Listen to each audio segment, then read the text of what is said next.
to Tales from Horizon, where short stories from our TTRPG world come to life. I'm your world forger, Neil, and today's story is The Skyward Dream. Let's begin. The warm Anukan wind tussled Kiran's ears as he gazed up at the towering cliffs of the Windrider's roost.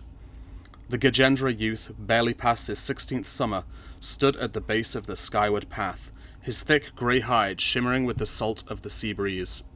Above him, golden skywings swept through the sky, their riders maneuvering with effortless grace, catching the thermals that spiraled up from the jagged coastline. Kiran had dreamed of this moment since he first saw a Windrider streak across the sky, their harness and skywing making them one with the wind. But his kind were not made for the sky. Gajendra were broad and strong, their ancestors shaped by the river and the land, not the heavens. Yet he had promised his father, he would stand among them. The climb to the roost was a test in itself. The narrow path wound up the cliffside, carved by centuries of Windrider feet and hands. The sandstone crumbled into Kiran's weight, but he moved with steady determination, gripping the carved holds and hauling himself upward. Each step was a silent defiance of those who doubted him, of the Windriders who laughed when he had first asked to train. By the time he reached the top, his limbs ached and his lungs burned. The roost spread before him, a network of wooden platforms, wind-tattered banners, and the grand aviary where the great skyhawks nested. The scent of oiled leather, sea air, and feathers filled his senses.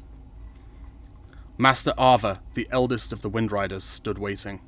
Her plum-coloured robes flapped in the wind, and her piercing hawk-like eyes studied him. "You returned," she said. "I said I would." Kiran straightened his posture despite his exhaustion.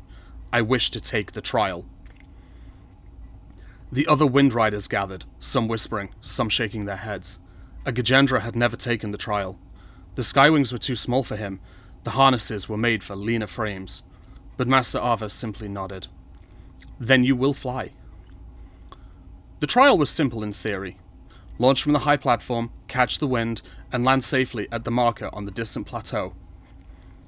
In practice, it was the test that separated Windriders from dreamers. Kiran stepped onto the launch platform, the custom harness, stitched together after weeks of work, tight across his chest. The skywing, reinforced and broadened to compensate for his weight, flexed with each shift of his shoulders. Ava stood beside him. The sky does not care for your doubts, nor your fears. It only asks that you trust it. Kiran swallowed, then stepped forward. The wind roared as he leapt. For a moment, panic clawed at him. His heavy frame tipped forward, the air resisting him. But then the skywing caught the updraft. His stomach lurched as he soared, the ground falling away beneath him. He adjusted his grip, tilting the skywing, feeling the air move through him, with him. The sky did not reject him, it welcomed him. The Windrider's cheers were distant as he angled toward the plateau. His landing was not perfect. He hit the ground with a stumble, rolling onto the sand.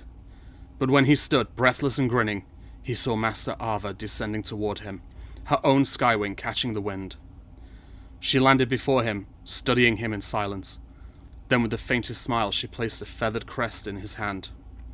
"Welcome, Windrider." This story takes place in Horizon, a world built for tabletop role-playing. All you need is a set of dice and the Horizon guidebook, coming soon. Sign up at the link in the description to stay updated.